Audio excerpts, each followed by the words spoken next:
एक बंदे ने बड़े अच्छे कमेंट्स किए थे, वो कहते हैं इंजीनियर साहब ये भी आपका कसूर है जो बुजुर्ग नहीं निकले इस दफा।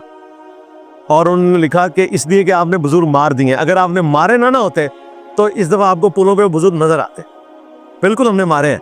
मैं नबी सा है ही कोई नहीं, तेरे बाबे थे शाही कोई नहीं, मारते ने बिल्कुल मैं मारे ने अल्लाह दे फजल।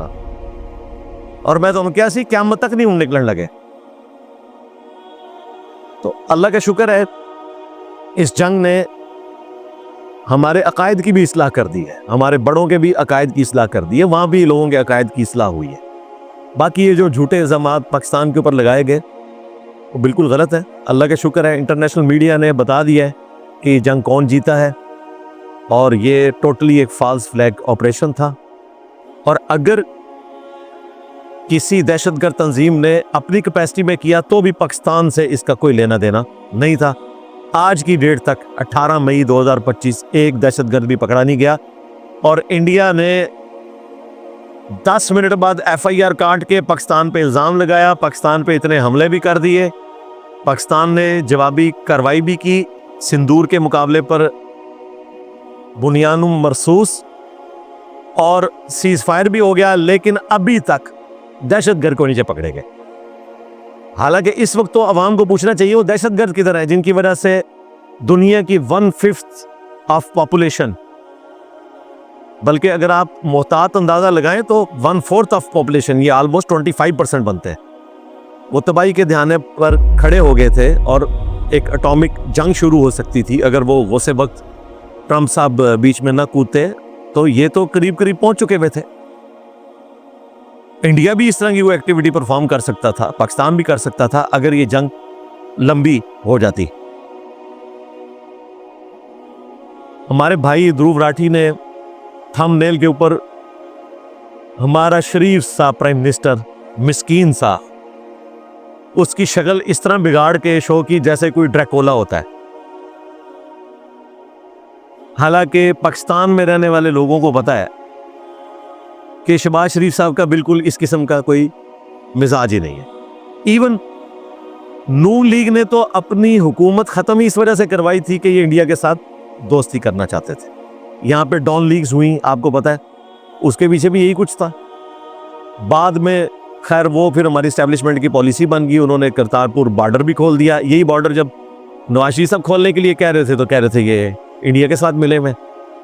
तो जो पॉलिटिकल जमात अपनी हुकूमत खत्म करवा बैठी, कारगिल में भी नवाज शरीफ साहब से पूछे बगैर सब कुछ किया गया। और मैंने आपको बताया कि जो कारगिल करने वाले 4 बंदे थे उनमें से एक ब्रिगेडियर जावेद हसन, जो बाद में जनरल जावेद हसन होकर रिटायर हुए, वो मुझे मिलने आए एकेडमी और उन्होंने पूरी तफसील मुझे बताई कि ये हमने सब कुछ किया था। उस वक्त के प्राइम मिनिस्टर को ऑन बोर्ड हमने नहीं लिया था, बाद में लिया। जब मुश्किल वक्त आता है फिर प्राइम मिनिस्टर को कहते हैं कि जी अमेरिका बहादुर के पास जाएं, गौसे वक्त के पास, और फिर उनके खून के ऊपर जो है वो जंग रुकी थी, लेकिन फिर भी हजारों मुसलमान उसमें शहीद हुए। तो इस तरह की गलतियों से पाकिस्तान ने सबक सीखा है, और जिस शख्स की शक्ल को आप बिगाड़ कर अपने थंबनेल पर शो कर रहे हैं, ये तो वो लोग ही नहीं है। इवन इमरान खान साहब का मैंने आपको बताया कि उन्होंने भी कहा था कि इंडिया 1 कदम बढ़ाएगा, हम 2 कदम बढ़ाएंगे, इंडिया से तिजारत भी करेंगे, हम अमन के साथ रहेंगे। पाकिस्तान में कोई भी पॉलिटिकल लीडर इस किस्म की चीजें करने के हक में नहीं है और ना इस तरह की कैंपेन कोई चलाता है। ये इंडिया की कमजोरी है कि इंडिया के सारे इलेक्शंस पाकिस्तान के खिलाफ कैंपेन चलाकर लड़े जाते हैं, वोट ली जाती है। पाकिस्तान में मेरी ऑलमोस्ट 47 ईयर्स एज हो चुकी है, मैंने आज तक किसी इलेक्शन में, आप लोग भी इस पर गवाह हैं, कभी भी इंडिया के खिलाफ जज्बात को उभरते हुए नहीं देखा किसी जलसे के अंदर कि उसकी बुनियाद के ऊपर कोई वोट डाले। ये जरूर होता है कि यहां पर नून लीग ने वोट लिए इंडिया के साथ दोस्ती का हाथ बढ़ाने की वजह से कि हम इनके साथ दोस्ती करेंगे। इमरान खान साहब भी अपनी हुकूमत में आने के बाद इंडिया के साथ दोस्ती की बात करते रहे। अल्लाह का शुक्र है कि पाकिस्तान में इस किस्म की कोई इलेक्शन कैंपेन नहीं की जाती जिसमें एंटी इंडिया एलिमेंट हो। ये इंडिया का मसला है कि वहां एंटी पाकिस्तान जज्बात को उभार कर तो वोट हासिल किए जाते हैं। आखिरी इल्मी पॉइंट नंबर 5,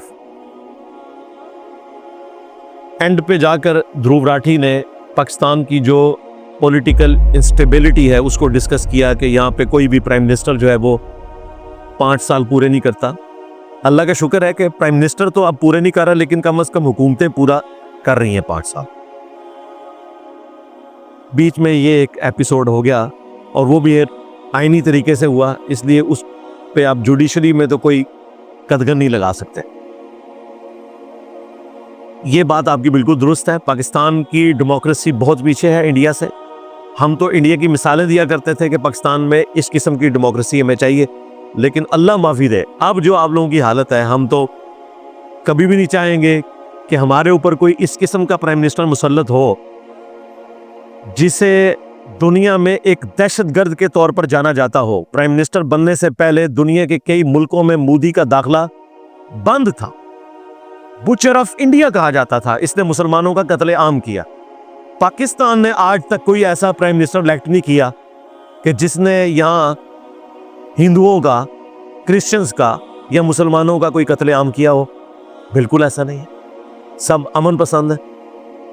तो ये इंडिया के खाते में 3 दफ़ा तोहफा मुसल्लत हुआ बीजेपी की शक्ल में, और इनकी रूट्स आरएसएस के साथ है, जिनके अब ये 100 साल पूरे हो रहे हैं 2025 में। उस वक्त जब इटली में एक डिक्टेटर आया था, एक फाशिस्ट हुकूमत आई थी मुसोलिनी, और फिर हिटलर आया जर्मनी में, इनसे मुतासिर होकर इन्होंने हिंदुत्व को प्रमोट करने के लिए आरएसएस एक तंजीम बनाई, और उसी की एक पॉलिटिकल शक्ल जो है वो बीजेपी आपकी शक्ल में आपके ऊपर मुसल्लत हुई इंडिया में, और आज इंडिया के लिए पूरी दुनिया में एक समझ लें बदनामी का बायस है। और जो अब ताज़ा आपने दोस्ती की है अमेरिका के साथ, हम तो बड़े खुश हैं इस हवाले से कि आपको भी समझ आ जाएगी, क्योंकि हम तो भुगे चुके हैं। अमेरिका की दोस्ती जो है उसकी दुश्मनी से भी ज़्यादा खतरनाक है, और आपने देख लिया उनकी गोद में जाके बैठे हैं। एक जुमला अभी तक, हो सकता है कल को बोल दे ट्रंप, तो आप उसे प्रिडिक्ट ही नहीं कर सकते, लेकिन अभी तक तो वो जितनी गुफ्तगू कर रहा है उसमें इंडिया की जो पॉलिसीज हैं उनको वो क्रिटिसाइज ही कर रहा है। और जो ये कमांडो बना हुआ था कि हम ये कर देंगे वो कर देंगे, वो कह रहा है जी मैंने तो जंग रुकवा दी है, अब ये मैं इनको साथ बिठाऊंगा। और सबसे बढ़कर कश्मीर का मसला, जो इंडिया के लिए गाली है कि इंडिया पाकिस्तान के अलावा कोई तीसरा मुल्क इसमें बात नहीं करेगा, उसके ऊपर भी बात हो रही है। और अमेरिका ने कहा कि हम इसके ऊपर भी डिस्कशन करवाएंगे, करवाएं या ना करवाएं, लेकिन ये करना ही बड़ी बात है। क्योंकि पहले तो अमेरिका से जब हमारे एक्स प्राइम मिनिस्टर होके आए थे इमरान खान साहब, तो कश्मीर का सौदा ही हो गया था अनडिक्लेयर, आर्टिकल 370 वाला जो मसला हुआ। और फिर हमारे प्राइम मिनिस्टर साहब ने उस वक्त हमें बस कहा कि आपने 1 घंटे के लिए, आधे घंटे के लिए जुम्मे वाले दिन जो है धूप में खड़े होना है, सजा सानू मिलनी है। ठीक है जी, गलतियां तो आड़ियाँ। और उस वक्त वो कह रहे थे जी हम ट्रंप से वर्ल्ड कप लेके आ गए, लेकिन शुक्र है ट्रंप की जुबान से दोबारा कश्मीर का नाम बोला जाना ये बड़ी खुशाइन बात है। और अल्लाह का शुक्र है अब तो हमारे डीजी ISPR भी और आर्मी चीफ भी बार बार कश्मीर का जिक्र कर रहे हैं, क्योंकि कश्मीर की आज़ादी के बगैर पाकिस्तान का आज़ाद होने का एजेंडा बिल्कुल नामुकम्मल है। ये बानी पाकिस्तान मोहम्मद अली जिन्ना रहिमहुल्लाह ने जो कहा था कि कश्मीर पाकिस्तान की शाहरग है, ये बिल्कुल दुरुस्त है। अब इस एपिसोड में कई कश्मीरी भाइयों ने भी गिला शिकवा किया है कि देखें जब पाकिस्तान के ऊपर हमला हुआ तो पाकिस्तान ने किस तरीके से जवाब दिया। ये इस बात का सबूत है कि पाकिस्तान इंडिया को ज़बरदस्ती मनवा सकता है जंग के ज़रिए कि ऑक्युपाइड कश्मीर जो इंडिया के पास है वो आज़ाद हो। तो उनके लिए भी मैं अर्ज़ करूं कि ये इतना आसान काम नहीं, बल्कि ये नामुमकिनात में से है। आप सिर्फ पॉलिटिकल स्ट्रगल कर सकते हैं। वर्ल्ड वार 2 के बाद जब से नेशन स्टेट्स कौमी रियासतें बनी हैं, आप मुल्कों की जो बाउंड्रीज इस तरीके से ड्रा हो चुकी हैं, चाहे वो डिस्प्यूटेड भी हैं, जंग के जरिए आप कोई मुल्क हासिल नहीं कर सकते। एक एक्सेप्शन आपको बड़ी नजर आई है बांग्लादेश की शक्ल में, वो एक चीज़ ही बिल्कुल डिफरेंट थी। वो तो शुरू ही में फैसला गलत था, 2 मुल्क अलग बनने चाहिए थे, लेकिन उसके बाद क्या बलोचिस्तान पाकिस्तान से अलग हो सकता है? Not at all. तो इसलिए मैं कश्मीरी मुसलमानों से भी कहूँगा कि वो आर्म्ड कन्फ्लिक्ट करने की बजाय पॉलिटिकल स्ट्रगल करें, जो आजकल वो कर रहे हैं। ये दोबारा से अभी थोड़ा मसला ख़राब हुआ, खामखा वो बेचारे तख्ते मश्क बन गए, अदरवाइज़ वो बड़े पीसफुली अपने मामलात को लेके चल रहे हैं। हम यूएनओ की जो करारदादें हैं उनको सपोर्ट करते हैं और उन्हीं के तहत अपने कश्मीरी मुसलमानों को हर लिहाज से हम सपोर्ट करेंगे। बाकी जो जिहाद वाला मामला था, सो कॉल्ड जिहाद, वो इस्लामिक जिहाद नहीं था, जो पाकिस्तान से लॉन्च हुआ, उनका जो अपना इंडिजिनस था वो भी उन्होंने खुद तस्लीम कर लिया कि इसका कोई रिजल्ट नहीं निकलेगा। 8-7 लाख इंडियन आर्मी वहाँ बैठी हुई है और अब इस मॉडर्न दौर में आप पॉलिटिकल स्ट्रगल से तो कुछ कर सकते हैं, आर्म्ड कन्फ्लिक्ट से कुछ नहीं कर सकते।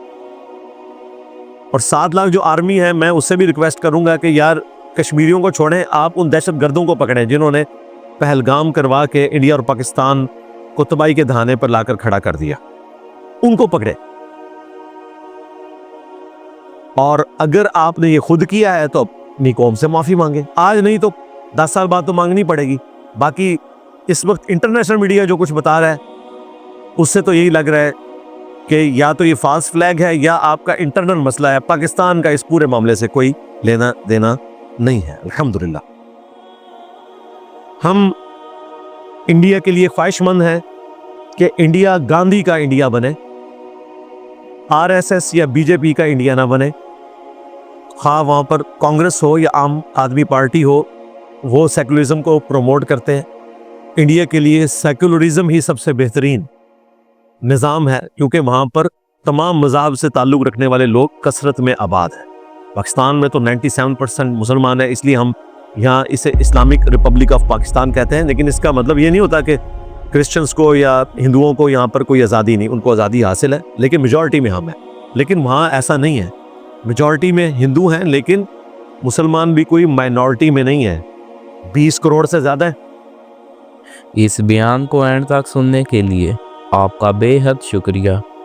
यहाँ पर बरकत के लिए हम दुआएं खैर करेंगे। या अल्लाह पाक इस बयान में जो नेक बातें हमने सुनी उस पर हमें अमल पैरा होने की तौफीक अता फरमा। या अल्लाह पाक हम सभी को हिदायत अता फरमा। या अल्लाह पाक हमें अपने और अपने हबीब की सच्ची मोहब्बत व अताअत नसीब फरमा। या अल्लाह पाक हमारी ज़िंदगियों में, इज़्ज़तों में, आमाल में बरकतें फरमा।